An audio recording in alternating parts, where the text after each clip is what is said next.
video is on periods and groups on the periodic table. Periods on the periodic table are rows. So chemists, scientists will always talk about them as periods. We will not be talking about which row it's in. We've labeled these already, and these are 1 through 7. So there are 7 total periods or rows. Groups, sometimes you'll hear it called families, but typically we call them groups. Groups are the columns. And there are 18 columns, so 1 through 18. The bottom part, the F block, remember they all fit into kind of one little column there, so we don't count them as separate columns.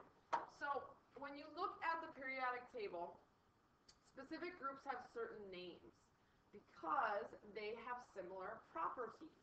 So the first group, so if you notice in your table, there's different labeling. So group 1 is this first column, and it might also be called 1A. Everything in that group except for hydrogen, their group name is the alkali metals. So they all have similar properties to each other. That's where this name comes from. Their oxidation state is the charge for now, as for what we need to know for now, it's their charge. So they have 1 valence electron. They tend to easily lose that valence electron. So when they lose 1 electron, they have an oxidation state of +1. Everything in this group except for hydrogen still is the +1. Hydrogen can either be +1 or -1, and we'll get more into that later on. Group 2 or 2A. So that is the second column, 2 or 2A. These are called the alkaline earth metals.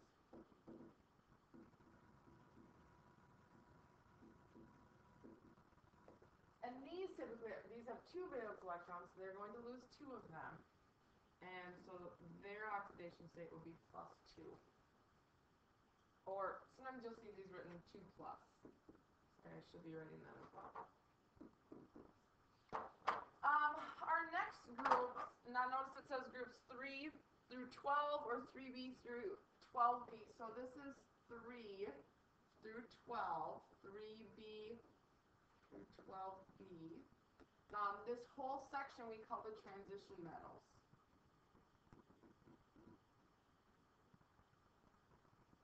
And these all have different charges, different oxidation states. So these are what we just call, they have variable charge.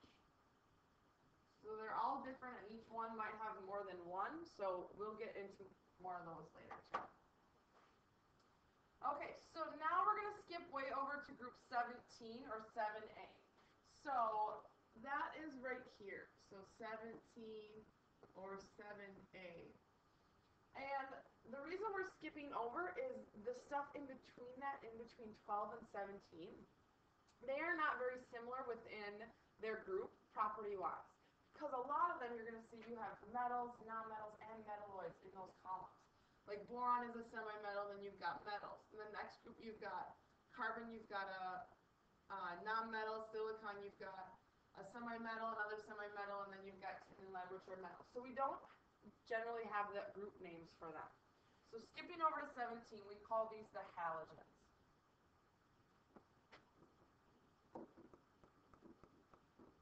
And these have 7 valence electrons, so they're going to want 1 more to get to their 8.